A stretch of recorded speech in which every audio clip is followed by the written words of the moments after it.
ஓம் சாந்தி. இன்று அறிவோமா ஆன்மீக பகுதியில் எதிர்மறை ஆற்றலின் பரிமாற்றங்களின் சுழற்சியை உடைத்தல் பகுதி 2 பற்றி பார்க்கலாம்.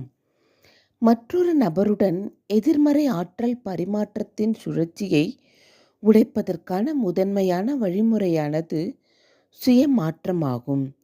சுயமாற்றத்தின் மிக அடிப்படையான நிலை என்னவென்றால், வார்த்தைகளால் பிறரிடம் வாய்மொழியாக எதிர்வினை ஆற்றக்கூடாது.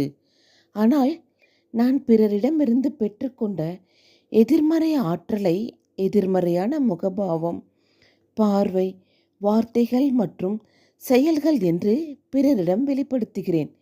இது எதிர்மறையான சூழ்நிலையை உருவாக்குகிறது. இது மற்றவர்களின் மனதில் அந்த நபரை பற்றிய எதிர்மறையான கருத்துக்களை பிறப்பிக்கிறது. இது போன்ற சந்தர்ப்பங்களில் ஸ்தூல அளவில் பாதிப்பு ஏற்படுகிறது. இவ்வாறு ஏற்படுகின்ற பாதிப்பை பின்னர் சரி செய்ய வேண்டும். இது சில நேரங்களில் மிகவும் தாமதமாகிறது. ஏனெனில் உறவுகள் ஏற்கனவே பாதிக்கப்பட்டுவிட்டன.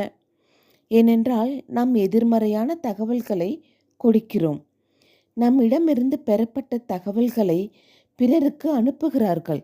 சில சமயங்களில் முதலில் நமக்கு தீங்கு விளைவித்ததாக நாம் நினைக்கும் நபருக்கு கூட அனுப்புகிறார்கள்.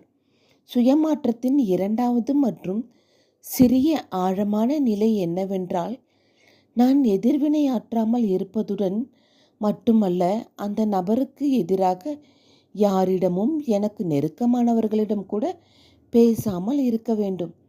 ஆனால் நான் பிறரை பற்றி தொடர்ந்து எதிர்மறையாக சிந்திக்கிறேன். இது போன்ற சந்தர்ப்பங்களில் சேதம் குறைகிறது.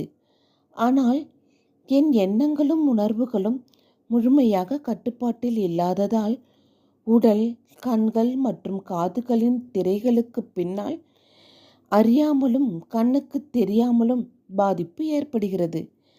ஆன்மீக ஞானத்தின் அடிப்படையின்படி தவறான ஒரு திசையில் அவை வழிநடத்தப்படுகின்றன.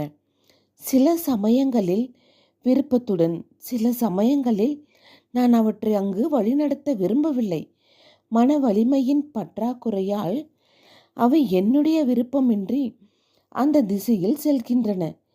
இந்த எதிர்மறை எண்ணங்கள் மற்றும் உணர்வுகள் சூட்சுமமாக மற்ற நபரை அடைந்து அந்த நபருடனான உறவுகளுக்கு தீங்கு விளைவிக்கின்றன. சுயமாற்றத்தின் மூன்றாவது மற்றும் ஆழமான நிலை எனது எண்ணங்கள் மற்றும் உணர்வுகளின் தரத்தை மாற்றும் சக்தியை நான் வளர்த்து கொள்வது. எனது எதிர்வினைகளின் அடிநாதமாக இருந்த எனது சொந்த குணாதிசயத்தில் உள்ள குறையை, அதாவது பலவீனத்தை நீக்கும் அளவுக்கு நான் உணர்வுபூர்வமாக சக்திகளால் நிறைந்திருக்கிறேன். எனவே எது என்னை மிகவும் காயப்படுத்தியதோ அது இனி அவ்வாறு செய்யாது. மேலும் அதை செய்வதன் மூலம் உறவுகள் பாதுகாக்கப்படுகின்றன.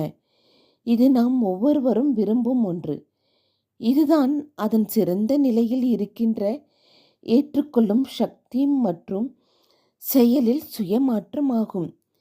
இது எதிர்மறை ஆற்றலின் பரிமாற்றத்தை நிறுத்தும் திறனை கொண்டுள்ளது. ஓம் சாந்தி.